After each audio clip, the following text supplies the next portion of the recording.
Hey everyone, welcome to my new video. I always make some video about app review and solution. In this video, I am going to show you how to unblock someone on Facebook.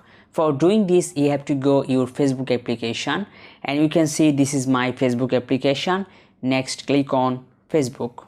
It's okay. Then you can find here such kind of interface in your Facebook homepage.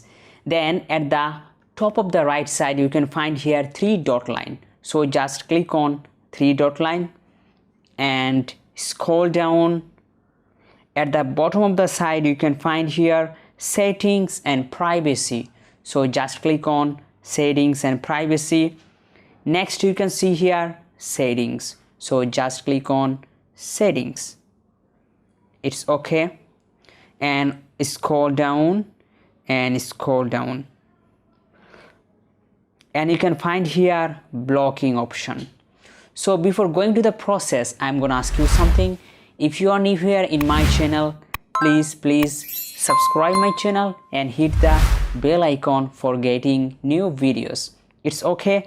So next, click on blocking and you can find here a list and how many people you already block. So if you want to unblock someone, at the left side you can find here that is unblock. So just click on unblock option. And most important, you have to be careful about that is if you unblock someone, you cannot block again until the 48 hours. When 48 hours will be passed, then you can block any people again. Otherwise you won't be able. So just I'm going to unblock it. And it's unblocked. If you want to anyone unblock, so just click on unblock and it's unblocked. You can see here that is I unblocked everybody. So thank you so much for watching my video.